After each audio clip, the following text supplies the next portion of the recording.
کیا آج ہمارے دین اور ایمان میں اتنی کمزوری آ گئی کہ جب جس کی جو مرضی ہو کوئی ایک بات کر دے اور ہم کنفیوز ہو جائیں؟ پھر اپنے عقائد پر، اپنے معمولات اہل سنت پر ہم کنفیوز کیوں ہوتے ہیں؟ کیونکہ ہمارے پاس بھی علم نہیں ہے، شیطان کو موقع ملتا ہے، وہ ہمیں ڈسٹرب کرتا ہے۔ تو خدا را سب سے پہلے یہ ذہن بنا لیجئے کہ ہم نے دین کس سے سننا ہے، دین کس سے سیکھنا ہے۔ بڑے سمجھدار لوگ بیٹھے ہیں، میں اگر آپ سے سوال کروں کہ جناب آپ نے اپنا گھر بنانا ہے تو گھر کس سے بنائیں گے؟ تو آپ کہیں گے بلڈر سے بنائیں گے۔ تو میں کہوں یار آپ نے کپڑے بڑے اچھے پہنے، لگتا ہے درزی بھی بڑا اچھا ہے، اسی سے گھر بھی بنا لیجئے، کپڑے بڑے اچھے سیتا ہے، آپ کا گھر بھی اچھا بنا دے گا۔ آپ کہیں گے جناب درزی کا کام تو کپڑے سینا ہے۔ مولانا صاحب آپ کی لگتا ہے طبیعت ٹھیک نہیں ہے، درزی کپڑے سیتا ہے، بلڈر جو ہے وہ گھر بناتا ہے۔ اچھا جناب، پھر اس کے بعد آپ کو جناب ڈاکٹر کی ضرورت پڑی، طبیعت خراب ہوئی، تو اب میں آپ کو کہوں کہ آپ ایسا کیجئے کہ آپ چپل بڑے اچھے سلوا کے لائے تھے، اسی بندے سے آپ اپنی دوائی بھی لے لیجئے۔ آپ کہیں گے لگتا ہے آج آپ نے دوائی نہیں پی ہے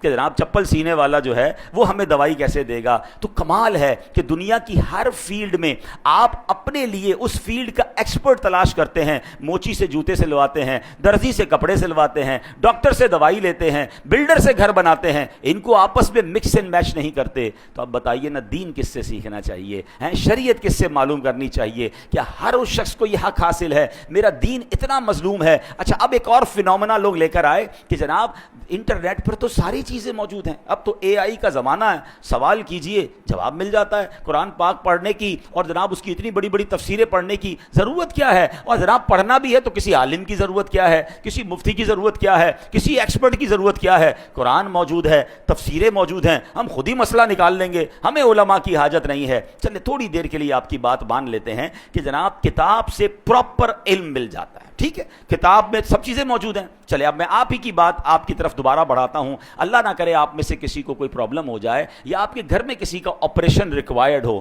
تو جناب آپ بھی کتاب اٹھائیے کہ ٹانگ کا آپریشن کیسے ہوگا۔ بلکہ اب صرف کتاب نہیں ہے، یوٹیوب پر تو ٹیوٹوریل موجود ہے نا، ویڈیو بھی موجود ہے کہ یہ والا آپریشن کیسے ہوگا۔ تھوڑا مزید سوال اے آئی سے کر لیجئے کہ کون سا چاقو استعمال کروں، کون سی چھری استعمال کروں، پہلا کٹ کدھر لگاؤں، دو چار دوست جمع ہو جائیں اور ٹانگ کا آپریشن گھر میں کر لیجئے، 2-4 لاکھ روپے بھی بچ جائیں گے۔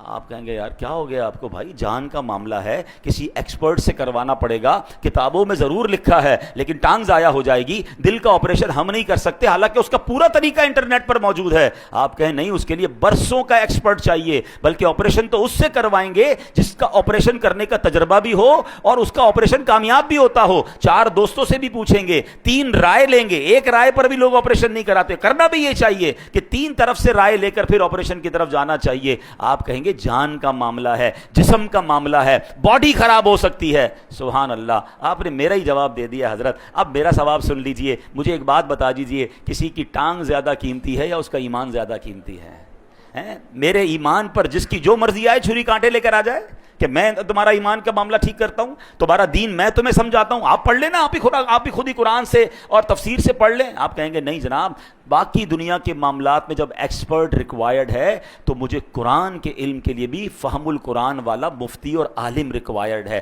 برسوں جس نے پڑھا ہو، جس کی جناب تفسیر پر نظر ہو، جس کی عقائد مضبوط ہوں۔ ارے وہ خود اگر سچا نہیں ہے تو مجھے کیا دین سکھائے گا؟ تو اے میرے پیارے اسلامی بھائیوں، اے بھولے بھالے مسلمانوں، خدا را اپنی زندگی کا یہ آپ ذہن بنائیے کہ سب سے قیمتی سرمایہ تو ایمان ہے، اور ایمان کے معاملات میں، دین کے معاملات میں میں نے کسی ایکسپرٹ سے، کسی صحیح العقیدہ مفتی سے اور عالم دین سے انشاءاللہ دین پڑھنا بھی ہے، سیکھنا بھی ہے، اور آدھی جہالت سے بچنا ہے۔